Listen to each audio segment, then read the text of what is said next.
Good morning, all of you. Today I will discuss the important topic of the Constitution of India, the fundamental rights. Fundamental rights. Fundamental rights.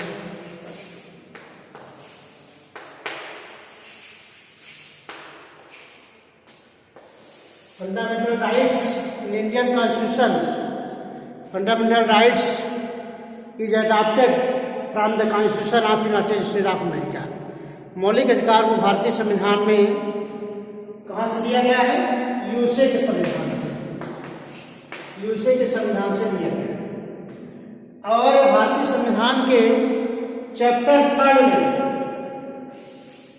This topic is prescribed in Indian Constitution under chapter 3.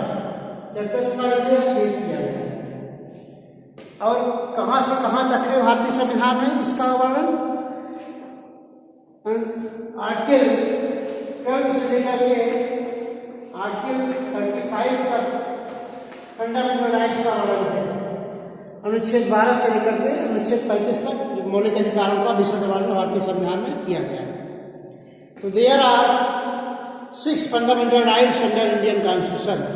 भारतीय संविधान में 6 मौलिक अधिकारों का वर्णन किया गया है, जिसमें से आप देखिए, first is right to equality. पहला मौलिक अधिकार क्या है? Right to equality.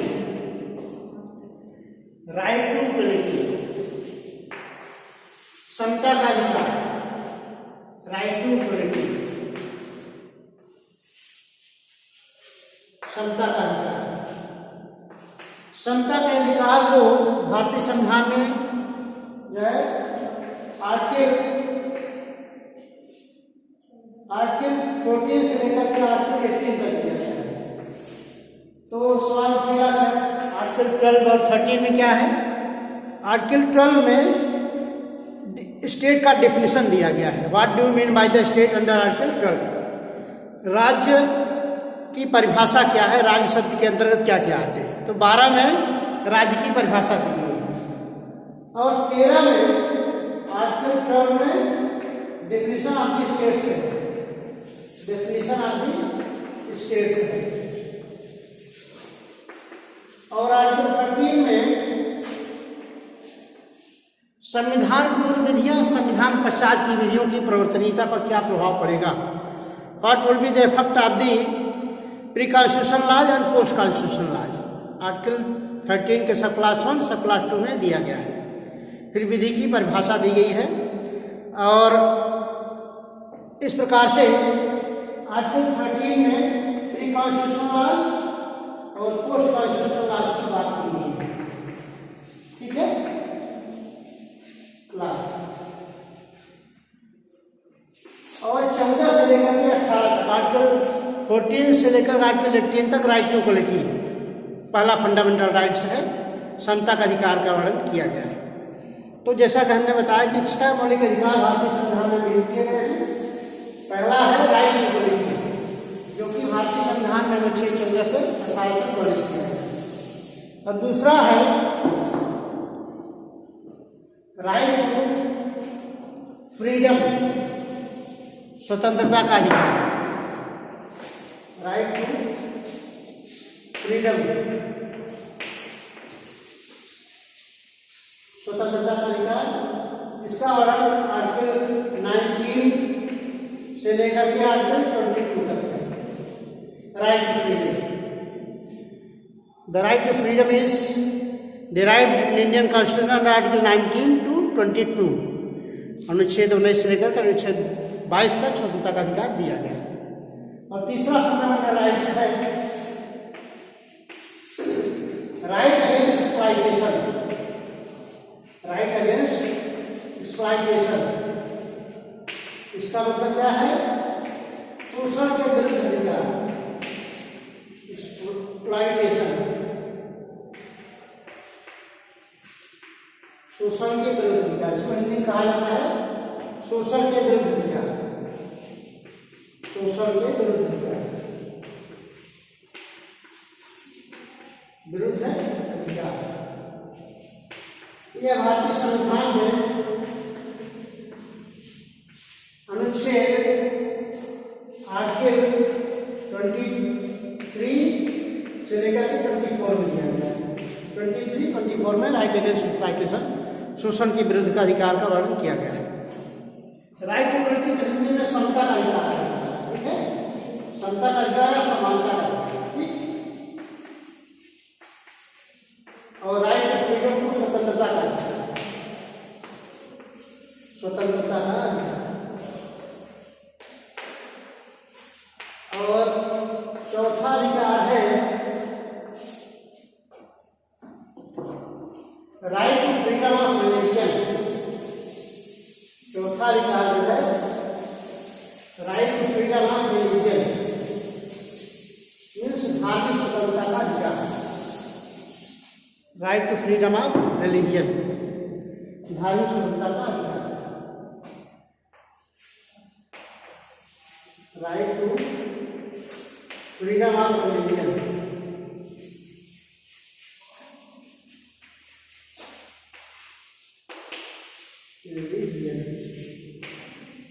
धार्मिक स्वतंत्रता का अधिकार, धार्मिक स्वतंत्रता का अधिकार।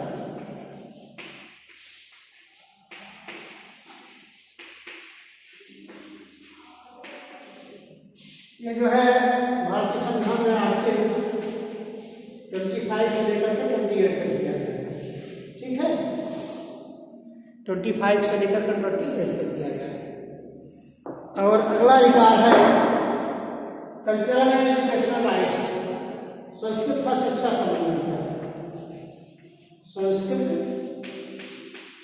संस्कृति तथा शिक्षा संबंधित है, इसको शिक्षा संबंधी अधिकार।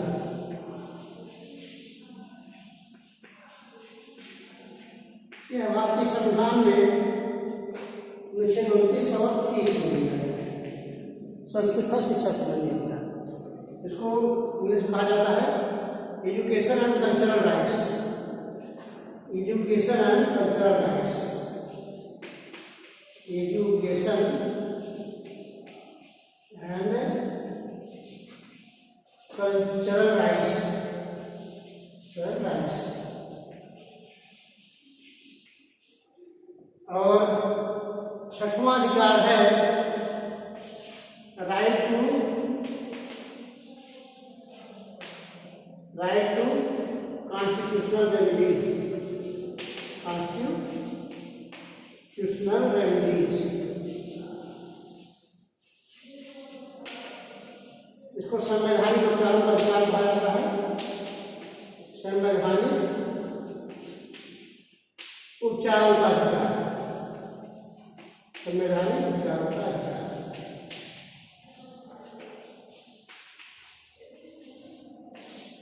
ये भारतीय संविधान के आर्टिकल 32 में है, ठीक। 33, 34, 35 में जो है सेना विधि, मार्शल विधि का क्या प्रभाव होगा, इसके बारे में बताया गया। सशस्त्र सेना विधि लागू हो जब मार्शल लॉ लागू हो, इसके बारे में बताया गया, ठीक है। तो जो है भारतीय संविधान के अंतर्गत 6 मौलिक अधिकार दिए गए हैं। मूल संविधान में 7 मौलिक अधिकारों का वर्णन किया गया है। कितने मौलिक अधिकार? 7 मौलिक अधिकार थे, लेकिन ये कौन सा मौलिक अधिकार था? संपत्ति का, प्रॉपर्टी राइट्स। लेकिन इसको अमेंडमेंट करके 40वें संविधान संशोधन द्वारा इसमें संशोधन किया गया और यह अब केवल एक कॉन्स्टिट्यूशनल राइट्स रह गया है, मात्र सांविधिक संवैधानिक अधिकार रह गया है, ठीक है। और इसको कहाँ रखा गया है? आर्टिकल 300A में, आर्टिकल 300A में रखा गया है संपत्ति अधिकार को। यह मौलिक अधिकार नहीं रह गया है, केवल एक संवैधानिक अधिकार रह गया है। इस तरह से 7 मौलिक अधिकार जो मूल संविधान में थे, लेकिन अमेंडमेंट के द्वारा 6 मौलिक अधिकार रह गए। ठीक है, तो 6 मौलिक अधिकारों को जो है विशद रूप से आपको पढ़ना है। तो पहले आप देखेंगे what do you mean by the states. State से क्या समझते हैं? अनुच्छेद 12 के अंतर्गत राज्य की परिभाषा से क्या क्या तात्पर्य है? What do you mean by the state under article 12। ठीक, तो क्या अनुच्छेद 12 में राज्य की परिभाषा है स्टेट। स्टेट्स क्या समझती है अंडर आर्टिकल 12। ठीक, स्टेट से क्या तात्पर्य है? राज्य शब्द के अंतर्गत आता है कौन कौन सा? राज्य की सरकार तथा राज्य का विधानमंडल। राज्य शब्द के अंतर्गत क्या आता है? राज्य शब्द से अभिप्रेत है, लिखा गया है कि राज्य शब्द से अभिप्रेत है। क्या अभिप्रेत है? राज्य की सरकार, राज्य से शब्द से अभिप्रेत है भारत की सरकार तथा भारत का की संसद। पहला क्या है? भारत की सरकार तथा भारत की संसद।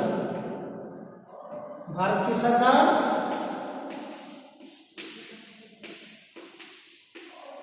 भारत की सरकार तथा संसद। मीन्स स्टेट मीन्स क्या होता है? Government of India and parliament. Government of India and parliament. Bharat की सरकार तथा संसद।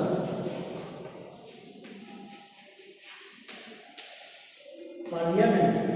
दूसरा है राज्य की सरकार तथा राज्य का विधानमंडल। राज्य की सरकार तथा राज्य का विधानमंडल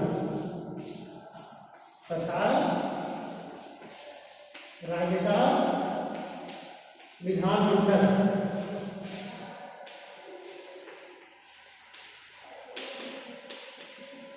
means government of states and it's legislature.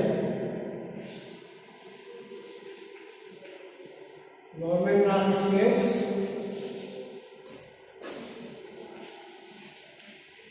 And it's legislature.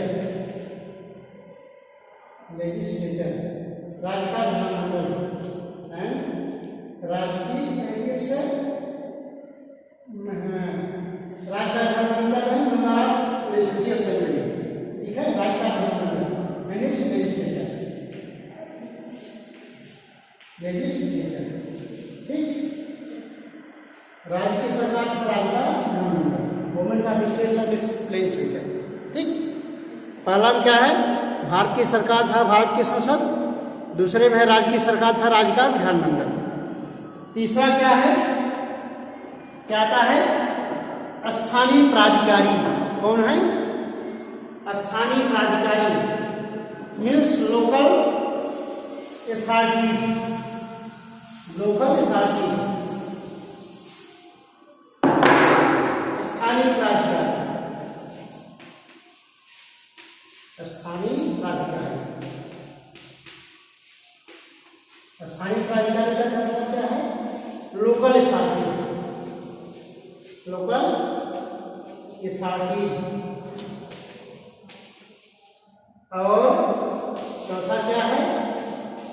तथा अन्य प्राधिकारी। तथा अन्य प्राधिकारी। अन्य प्राधिकारी।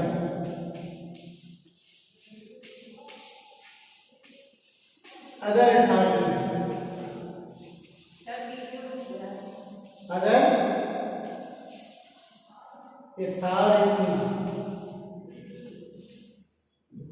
Other authority. तो राज्य शब्द से विपरीत है। ठीक, अनुच्छेद 12 में लिखा गया है जब तक संदर्भ से अन्यथा अपेक्षित न हो राज्य शब्द के अंतर्गत आते हैं भारत की सरकार तथा भारत की संसद, राज्य की सरकार तथा राज्य का विधानमंडल तथा स्थानीय प्राधिकारी तथा इसके अंतर्गत अन्य प्राधिकारी भी राज्य शब्द के अंतर्गत आते हैं। ठीक, means state includes the government of India and it's parliament, the government of states and it's legislature and local authorities and other authorities comes within the meaning of the state under article 12। Means 12 के अंतर्गत राज्य की परिभाषा के अंतर्गत ये सब आते हैं। ठीक, तो 12 के अंतर्गत जो है राज्य की परिभाषा में इतनी चीजें आती हैं। अब हमको देखना है कि स्थानीय प्राधिकारी का क्या तात्पर्य है। राज्य शब्द के अंतर्गत स्थानीय प्राधिकारी का क्या तात्पर्य है। मीन्स ऐसा प्राधिकारी, स्थानीय प्राधिकारी से तात्पर्य ऐसा प्राधिकारी है जिसे विधि, उपविधि, नियम, विनियम बनाने की शक्ति प्राप्त है। वही जो है स्थानीय प्राधिकारी के अंतर्गत आते हैं। अर्थात जिस प्राधिकारी को नियम बनाने की शक्ति प्राप्त हो वह जो है राज्य शब्द के अंतर्गत आता है। जैसे भारत की सरकार को क्या प्राप्त है? नियम, विनियम, उपविधि, अधिसूचना, अध्यादेश आदि जारी करने की शक्ति प्राप्त है। इसलिए भारत की सरकार भी राज्य शब्द के अंतर्गत आता है। संसद को नियम बनाने की शक्ति प्राप्त है, विनियम, उपविधि बनाने की, अधिसूचना, अध्यादेश, यह भी जो है राज्य शब्द के अंतर्गत आते हैं। स्टेट गवर्नमेंट ऑफ स्टेट्स, किसी भी राज्य को जो है नियम विनियम बनाने की शक्ति प्राप्त है, उपविधि बनाने की, आदेश जारी करने की शक्ति प्राप्त है। तो राज्य की सरकार भी जो है राज्य शब्द के अंतर्गत आती है। तथा राज्य के जो विधानमंडल है इनको भी नियम बनाने की शक्ति प्राप्त है।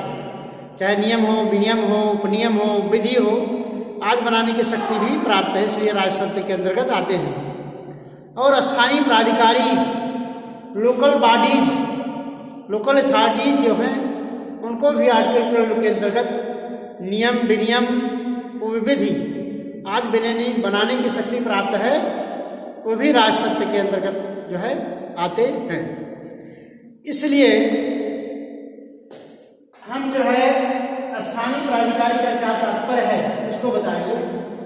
ऐसा प्राधिकारी जिसे नियम, विनियम, उपविधि आदि बनाने की शक्ति प्राप्त हो उसे स्थानीय प्राधिकारी कहा जाता है। ठीक, अर्थात ऐसे प्राधिकारियों को जिन्हें नियम बनाने की शक्ति प्राप्त हो उन्हें ऐसा प्राधिकारी माना जाता है। एक महत्वपूर्ण वाद आया, उसके अंतर्गत जो है नगर पालिका को एक नियम के अंतर्गत विधि बनाने की शक्ति प्राप्त थी। नगर पालिका को किसी जिले में कर लगाने की शक्ति प्रदान की गई थी। ठीक, तो नगर पालिका ने अपनी प्राधिकार शक्ति का प्रयोग करते हुए टाउन एरिया में, उस नगर पालिका में कर लगा दिया, व्यापारियों के ऊपर कर का आरोपण कर दिया। ठीक, तो कहा गया, न्यायालय द्वारा निर्धारित किया गया कि नगर पालिका को यद्यपि नियम विनियम बनाने की शक्ति प्राप्त है, लेकिन जो कर लगाया गया उसके द्वारा लगाया गया कर जो है अवैध था। ठीक, तो न्यायालय ने कहा कि चूंकि इसको नियम विनियम बनाने की शक्ति प्राप्त है, इसलिए नगर पालिका जो है कोई भी कर का आरोपण कर सकती है। ठीक है, इसमें जो है नगर पालिका कोई भी ऐसा नियम बनाती है, नगर पालिका पंचायत ट्रस्ट, स्थानीय प्राधिकारी के अंतर्गत कौन कौन से शब्द आते हैं, जैसे nagar panchayat, improvement trust, mining board, settlement board. ठीक, ये सब जो है स्थानीय प्राधिकारी के अंतर्गत आते हैं। ठीक, तो इनको अगर इनके द्वारा जो विधि बनाई जाती है वो विधि शब्द के अंतर्गत, राज्य शब्द के अंतर्गत मानी जाएगी। इस प्रकार से मोहम्मद यामीन बनाम उत्तर प्रदेश राज्य के वाद में जो नगर पालिका थी उन्होंने उस जिले के संबंध में टैक्स लगाया और टैक्स लगाने का कार्य जो है अवैध था। इसलिए न्यायालय ने कहा कि यद्यपि इनको विधि बनाने की शक्ति प्राप्त है, लेकिन यह टैक्स लगाने का आदेश अवैध है। Tomorrow I will deliver next lecture. Thank you very much.